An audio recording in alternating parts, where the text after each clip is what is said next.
We now have calling in Raiders blogger, co-author of Al Davis Behind the Shield, former Raiders beat writer for the Contra Costa Times and San Jose Mercury Press, our friend Steve Corkran. Cork, we're so glad to have you back on the Mark, man. I love your football insight. It's, to me, the best around with the Raiders, snakepit.com. That work is phenomenal. You guys are putting out Raider content nonstop. It's a must follow for any true Raiders fan. Must subscribe, rather. Now, what are your thoughts on this draft, Cork? It's an interesting one, especially for the Raiders at 10 and throughout, really. Yeah, it is. It's a situation where they kind of have to wait and see how the draft falls to them. But I had a piece that I wrote about a month ago. I said, if you look at this thing, I said they lose the coin toss to the Niners, so they so they lost the right to have the number 9 pick. I said, but in essence, I said, if you look at this thing, I said that they could wind up with like the 6th pick.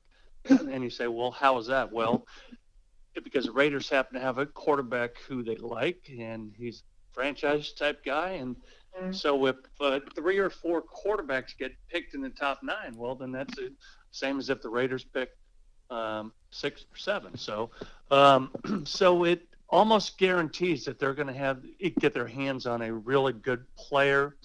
But something to keep in mind is that Reggie McKenzie likes his draft picks, and I think they've come to the realization, that this team, talent-wise, was actually closer to the 6 and 10 team we saw last year, as opposed to the 12 and 4 roster that we had a couple years ago. And so I think they know that they're a couple years away, and so it's like, hey, our best move might be to trade at a 10 and to get a couple picks. They could get a first round for next year as well. So you keep an eye on that happening, Mark. Do you think they can swing it? I mean, the last trade down was very underwhelming, where the Dolphins moved up to grab Deion Jordan. I mean, we only collected, the 2nd round pick, which they used, I think, on Menelik Watson, if I remember correctly. That is correct, yes. Right. It was underwhelming to me. Right, but but all it means is that that's the best that they had at that time. But all I mean is that they have to listen, is that they have to be open to it. And it's always difficult because you have to give up on getting a player now, and then you watch a team, like if they were to trade down to, say, number 17 for just sake of number. Well, now you watch a team, say it's Bills, they pulled the trade with, which it isn't the Bills, because the Bills have number 12 and 21 or 22. So anyhow, but 21, 12 and 22. Yep.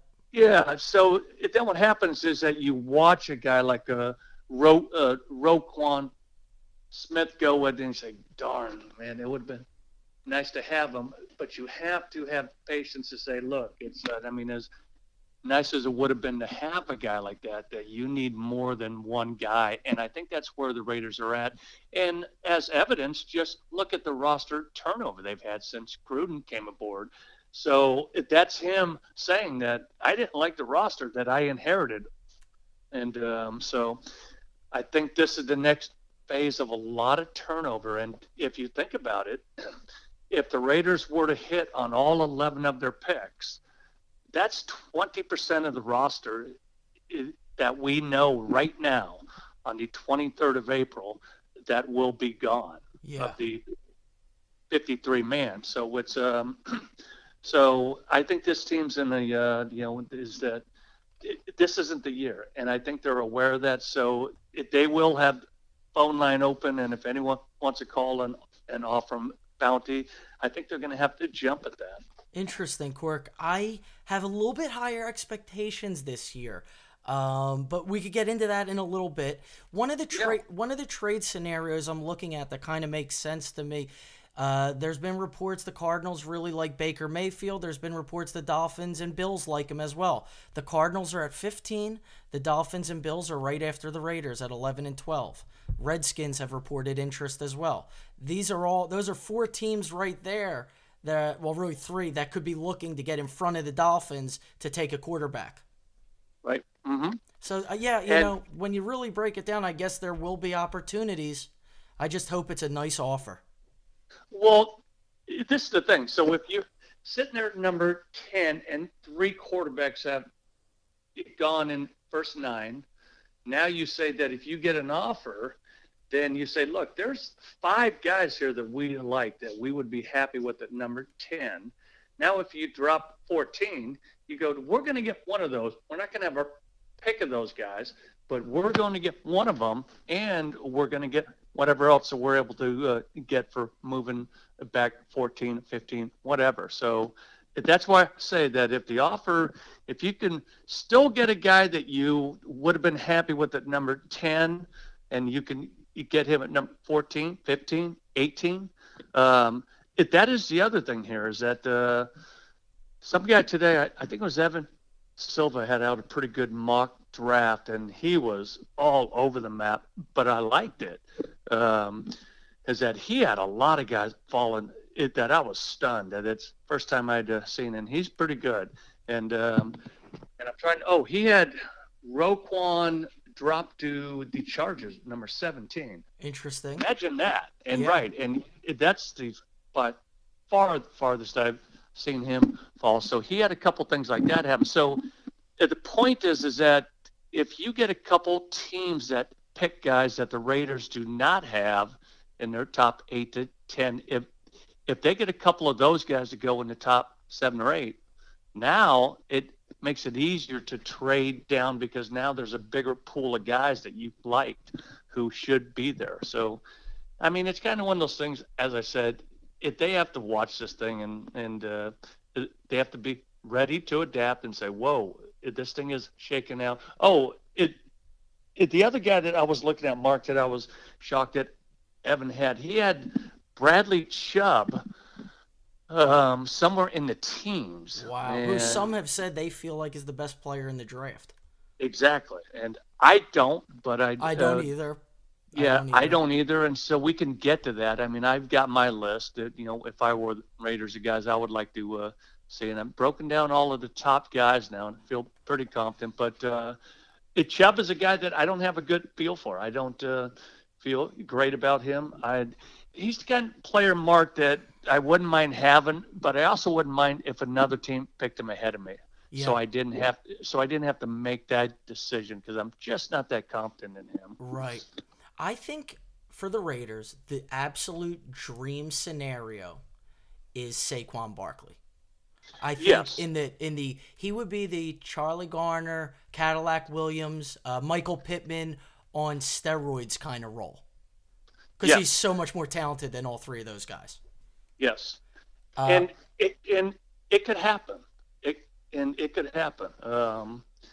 Is that wow, I mean, but I looked at it and I said that I could see where a team like the Giants would pass on him because that's another team that has a lot of needs. Yes. And I think when you have a quarterback who you benched last year and that is in his 30s and that has played as long as he has, that you have to look at this and say that if we think any of these quarterbacks is franchise-type guy, we have to pull the trigger now because nothing else matters unless you have a quarterback.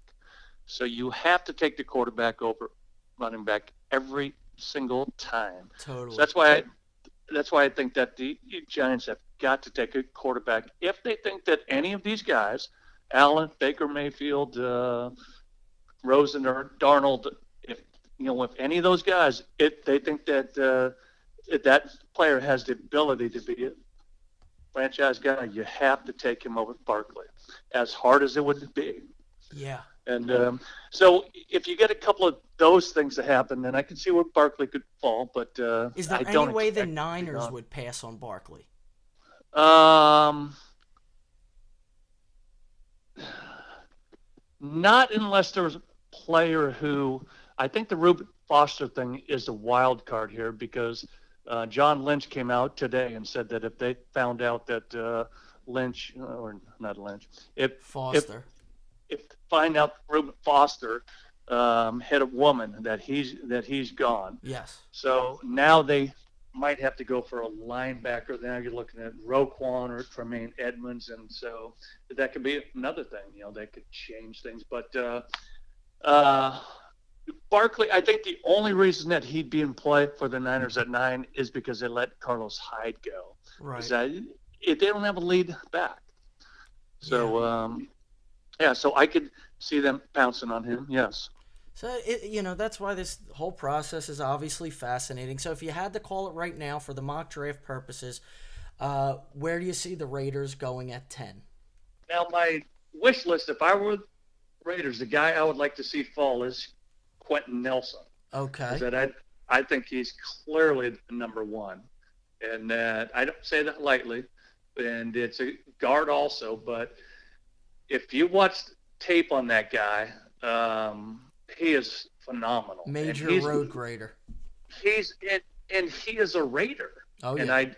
And I had an article on that from last night, is that when we watch these players, is that we can't help but put the uniform of the team that we like or that we cover on a player, and you imagine him in a game. Are you kidding me? Mm-hmm. I mean, that's Wiz. I mean, that is Wiz from 20 years ago. Sure. And this is a guy who's going to maul people, and you say, well, they've already got the 2 highest paid guards in the league. Whatever. They're both up there. You move Ozamelli out to tackle, and then you move Penn over to the right side, whatever. Yeah. Now you have 4 beasts on the line. Penn is 5 if you want to lump him in there. But the Hudson, Ozamelli, Jackson, Nelson, you have 4 guys who want to hurt you every play. Yeah. So now it improves the run game. It brings play action into play. How often did the Raiders use the play action from last year? Once? Oh, it was pathetic. Yeah. It was horrible. So now you've got play action. It makes Carr better. It makes everybody better. And if you have the offense on the field for longer, it keeps the defense off for longer. So one guy like that could have ripple effect. And he's the kind of lineman that you don't see that often. Sure, he's special. Now, are you saying that's your dream, or are you saying you think he's actually going to be there? I don't think he's going to be there. That's my dream. So we'll move on. And so the guy that I think has a decent chance to be there, who I'd love to see, is Minkah Fitzpatrick. Oh, yeah, that would be electric. Yeah, and I think it's a toss-up, that he will be there. He has no negatives. And he has his defensive backs coach from Alabama is now with the Raiders. Mm-hmm. That's going to carry a bit of weight. You're talking about a guy, and I did a piece a couple of days ago on him. I got a long time scout to break him down. He said, look, you're talking about the guy who can play either corner position.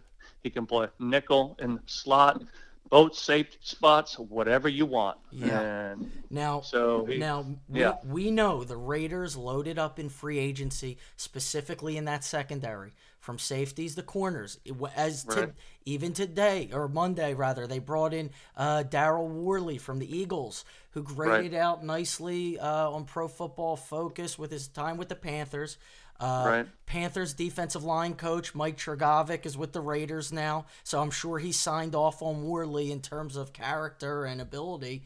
Sure. Trgovic and Gruden were on the staff in '95 with the Eagles as well, so they've known each other for a long time. I'm sure Gruden trusts his opinion. Sure. So you got Worley, Leon Hall, Sharice Wright, Melvin. Not to mention Conley back. You still got McDonald in the mix. And they signed Gilchrist, re-signed Reggie Nelson. It almost feels like you would have to cut a free agent if you drafted Fitzpatrick.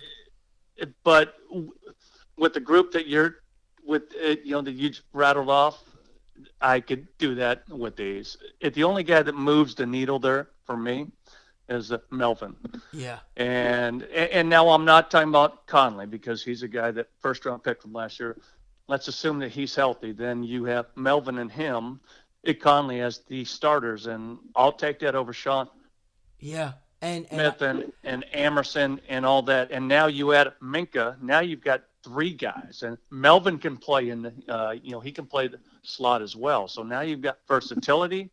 You've got 3 good guys, and now it pushes Wright or whoever you want to have as the number 4 guy. It pushes them from it being on the field a lot to only occasionally to a dime back. Yeah. And I don't think anything that they've done. Well, Worley now, so it pushed Worley down to number 4. But I don't think any of the moves signing Worley has anything to do with Minka. Is that if he's there, and if a couple of the other guys are gone, like Nelson and Roquan, I think they pulled the trigger on him in a second. Yeah. No, I mean, he's special. He really is. Yeah. You notice I didn't say Melon Fonwu because I think he's a total bust. I think he could be a guy that Gruden even cuts this training camp. I could see that, and I've seen a couple guys like him, and he kind of strikes me as a guy that is and I could be wrong, but there's been a couple guys over the years. There was one guy that came from USC. Taylor Mays. No. Well, Bing. yeah. Darnell Bing. Yes, Bing. Pick. Bing. Yeah. God, nailed it. He kind of reminds me of Bing in that his body is his own worst enemy, is that he's not prototypical for any position. Yeah. And so they tried him at corner from last year, and of course that was against the Pats, and he hadn't played and was in elevation, Right. and He was he motioning looked to the horrible. sideline. I can't breathe. Which was on the first series, which I don't see how a 22-year-old who's had all year to get ready. I mean, if that's in the fourth quarter and you played 70 snaps or something, that's one thing. On first series, are you kidding me? Yeah, what a that's a joke. bad sign. But anyhow, I think that's a guy that they're going to have to look at him as a linebacker, perhaps safety, and they're going to have to see if they can get something out of him. But he just looks like he's probably going to be a special teamer, matchup kind of guy. Yeah. But I think hit the nail on the head right there with him. And, it takes me back to the late 90s, really the early 2000s. The Raiders had a lot of problems in Gruden's secondary, and they still found ways to win games, and the secondary made plays. Yes. I think the world of Gruden. Papa said the other day, Greg Papa, that everything John Gruden does is state of the art. And I totally agree with that. I see a soft schedule. I love the coaching. I love having Gruden go up against Anthony Lynn's of the world and the Vance Josephs of the world. I think that's 4-0 right there. And then the rebuilding Chiefs, I see at least 5 wins right there. Then you got the Browns and the Colts, who are probably going to stink. And that's 7 right there. It's a very favorable schedule.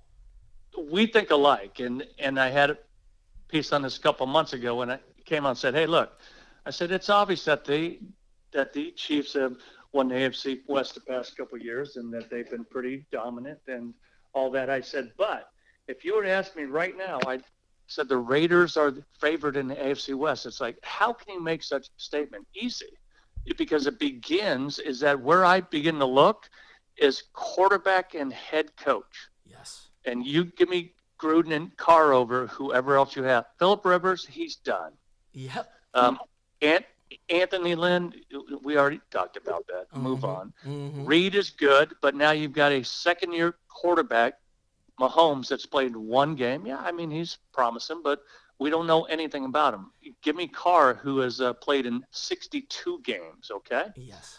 And then you go to Case who's Keenum. left? Broncos.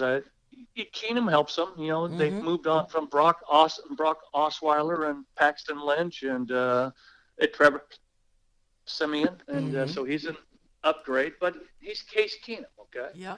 So, and then with their coach as well. So I think the Raiders have a decided edge there. And also they have Khalil Mack, and, they've got some other guys. They've got the guys in the line that we talked about. They've got Amari Cooper. So I think when you look at it, that they have a clear-cut edge on a lot of these. But the Chargers are the team to keep an eye on. Sure. Is that they counter with – they might have the best – roster in the AFC Well, West. You gotta like the Bosa and Ingram pass rush, and exactly. Hayward right. at corner. How Reggie McKenzie did not sign Hayward from Green Bay blows my mind. Yep. Mm-hmm. I'm so that is the one that he should have recognized. Exactly. Yeah. But But look at his track record with cornerbacks. it's been abysmal. he Ron he has Bartel, whiffed at every turn. Every year has Shante been a new pair. Spencer. Oh, It's a it joke. just goes on and on. You go to Carlos Rogers, who was done. Oh You go yeah, to Terrell Brown, who had a little bit left. But yeah. they were both gone after a year. Tracy Porter and Mike Jenkins. Right. Every year it was like, okay, here's newest pair. Well, didn't you watch these guys play in Bay Area? Didn't you watch them when they were with the Niners? And the Niners made no attempt to bring those guys back because they were done. And I got to say, Cork, this is me on my hot take stuff, but I'm not shy to do this with the Raiders Sure. because I feel so in touch with them. McKenzie, I'm pretty much done with him. Yeah. I'm not a fan. So are the Raiders. Yeah. And that's what it seems like. I mean, sure. These free agent moves don't feel like McKenzie moves. How often was he preaching to us he really doesn't believe in signing a huge crop of free agents? Well, they did the exact opposite of this year. They signed a huge crop.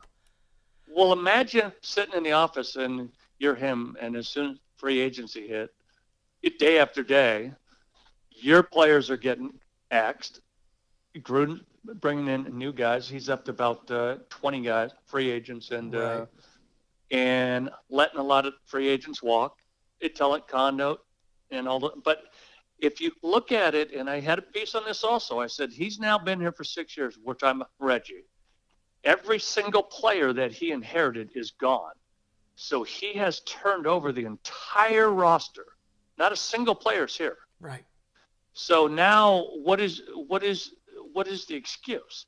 And he's what? He's won his record is 36 and 60. So you divide that by 6, it's nice and easy. It's 6 and 10. Yeah. What were they last year? 6 and 10. Yep. So he is a 6 and 10 GM. Right. And what other GM would get 6 years? It's unheard of. It's unheard of in today's league. Yeah. Right. And so the excuse at the beginning was, oh my God, he inherited. Look at the salary cap and the roster and the aging guys and lacking bad contracts. draft Okay, picks. great. Yeah, right. Right. And so he got the blank check for a couple of years, and then it was, okay, year 3 now. Now we've blown up the roster. We got everything in order. And then it's like, okay, well, what's happening now? Right. And then 4 and 5 and 6. So what's happening now is that it's like, look, you've had enough time. I'm going to bring in Gruden. I'm throwing him 10 large a year, and I'm not paying a guy that kind of cash to have you make any more decisions. So I don't want to get rid of you because you were my first hire, and it will look bad. We're still in the middle of this thing. Here's your new role, and you will answer to Gruden, and you guys will play nice. And it's the same thing that Gruden did when he was with the Buccaneers. He brought Bruce Allen and said, here is your role. We'll give you the title of GM, but I am the GM. Make no mistake about it. And if there's any issues where someone has to take the heat, you will take the heat. You're getting paid to take the heat and to have the title. But it's my show. Right. And so that's exactly what's happening here. And it's like what you said about the Worley signing. That's Gruden. Yes. That is Gruden. So that's why you're seeing all these changes. I mean, every single one is like, I don't like the roster you handed me. There's about a dozen players that I like, and I'm going to get rid of the guys that you've accumulated over the last 6 years. And here it goes. And so we're in the midst of that. Yep. Absolutely, and I'm enjoying it, and it's bringing me back. Some moves he's making are reminding me of moves he made, when he first arrived. It was almost like what was it that first year in training camp? It was between Tyrone Wheatley and Rashaan Salam, and they both had good training camps and good preseasons. Wheatley prevailed, but bringing in Doug Martin. I think there's I think there's something that could happen there. It's no sure shot, but there's a chance Doug Martin could have a really nice year for Gruden. Yeah, he could be a nice complementary player, and that's another guy that you bring in who could help out Lynch, who could, if you get it, Quentin Nelson type, and you've got the line, and now he's and you got better the real guy. He's a you third got the down real back. Blocking fullback now. Exactly right. So Now, the only thing that I'll take issue with what you were talking about is that I want to see more than swapping out one guy for the other. When you Yeah. bring in Jordy Nelson, you get rid of Michael Crabtree. There might be a net gain, but how much? Right. I'm with you Is that there. what you need to do? I don't care. I don't have a problem with you swapping those guys, but you need to add another guy. You need to bring Yes. in the Des Bryant and say, That's here's, who I and want. right. And you know, no one wants to pay him the 15 large that he was due. You say, hey, look, you don't have a lot of options, and you've had 4 crappy years in a row, or 3 or whatever it is. We will pay you if you do X, we'll pay you Y. If you do B, we'll pay you C. Yeah. And that's another guy that Al would have jumped at, and that's a guy that ought to be wearing the Raider uniform. I agree. I would. So that's the next thing that I want to see is that I mean, you get rid of the cornerbacks, you get rid of Emerson, Carey, Smith, and you bring in Melvin, Worley, Wright. Keep adding to it. Yeah. And so I think they're still at the swap out phase. You get rid of Cordero Patterson, you bring it to Wayne Harris. Yeah. You get rid of Condo, you'd bring in DePaulo. Yeah, from the Bears. Highest paid long So snapper. it's just right. So I just want to see them, to add. And right now it feels like it's a lot of Swap out. Right. Yeah. So. Yeah, no, I'm with you there. I think it's safe to say most teams have gone into hibernation mode until after the draft in terms of free agents. Yes. I think they're going to add a receiver somewhere along the lines here. I'd be really surprised if they didn't. Another thing I have to say, though, almost of the hot take variety, my patience with Derek Carr is growing increasingly smaller and smaller. On social media, talking about video games and, like how spoiled and immature kind of is he? And when I say immature, there's different varieties of that. But just I don't want to hear the face of my franchise talking about Fortnite and these video games that they're playing. I mean, it doesn't that to me doesn't jive with what Gruden likes. Yeah, that's not real Rich Gannon like, is it? No, it isn't. I almost think if they were further along in the process, like if this was 2 years in, I almost think Gruden would have his eyes on Baker Mayfield. I feel like Mayfield is his prototype. Yeah, and I think it's a bit early because he hasn't had any time with Carr, but I could see him at this point in his career, and I'm talking about Gruden, giving it full effort, and he likes Carr, and he likes his arm and his potential, and all of that. And but I think you're right, and I think we're talking about the same thing here. That if he doesn't elevate his game, if he doesn't begin to play the way he did in year 3, and he doesn't take charge, and I'm not saying that he hasn't, but I mean to take it to the next level. Real obviously is that you're talking about the guy that's eating up 1 out of every $7 of the salary cap, and he was boastful about, I took less to help the